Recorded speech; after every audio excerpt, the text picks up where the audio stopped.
Welcome to the first video of the chapter Acid, Bases and Salts. Whenever we hear the term acid or base, the immediate image that comes to our mind is a school laboratory full of glass bottles filled with colorless liquids. But let's understand that acids and bases are compounds that we encounter in our daily life. Whenever we have orange juice, lemon juice, grapes, vinegar, or curd, the immediate taste that we get on our tongue is sourness.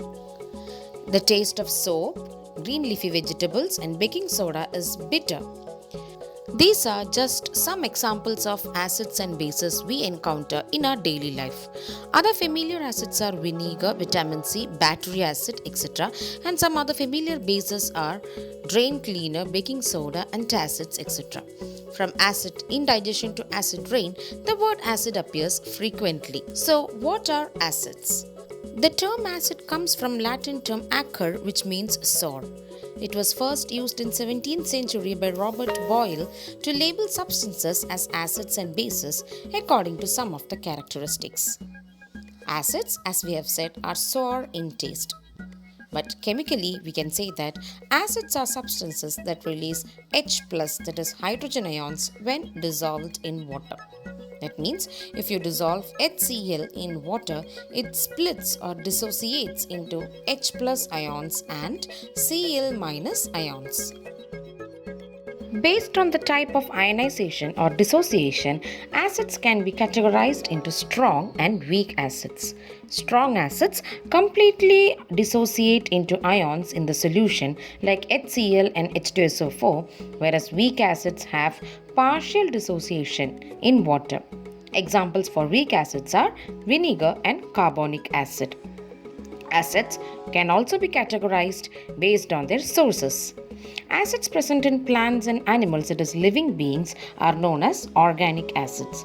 You all know that lemon juice contains citric acid, curd contains lactic acid, and an ant bite contains formic acid. Acids that are prepared from rocks and minerals are known as inorganic acids or mineral acids. Some examples of mineral acids are hydrochloric acid, sulfuric acid, and nitric acid. Based on the percentage of acid dissolved in water, acids can again be classified into concentrated and dilute acids.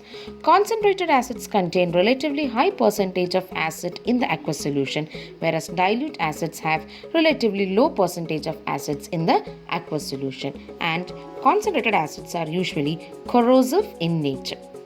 Let us now look what bases are. We had already seen that bases have a bitter taste and they are soapy to touch.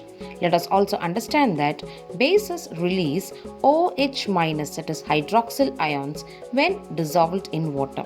For example, sodium hydroxide, that is NaOH, if it is dissolved in water, it splits into sodium and OH- ions. Some of the bases are soluble in water and such bases are called alkalis. Like acids, bases are also divided into strong and weak depending on the amount of dissociation done in water. If they completely dissociate into ions, it is known as a strong base like potassium hydroxide, sodium hydroxide, etc. If they partially dissociate into water or release hydroxyl ions, then they are known as weak bases. For example, ammonium hydroxide, methylamine are examples for weak bases. Based on the concentration, the bases can be classified into concentrated and dilute alkali. In a concentrated alkali, a relatively high percentage of base is dissolved in the water to form a solution. In a dilute alkali, the percentage of base dissolved in solution will be low. What do all acids and bases have in common? We know that whenever an acid or a base is dissolved in water, they release ions. Now, ions are charged particles. Ions are the carriers of charges in a solution, and hence all acids and bases which are dissolved in water or which can form aqueous solution are good conductors of electricity. Hope now the basic concept of an acid and base is clear to you. Acids are substances that can release hydrogen ions when dissolved in water, and bases release hydroxyl or hydroxide ions in water. Thank you for watching the video. If you like the video, press the like button, subscribe the channel, do comment your doubts in the comment section.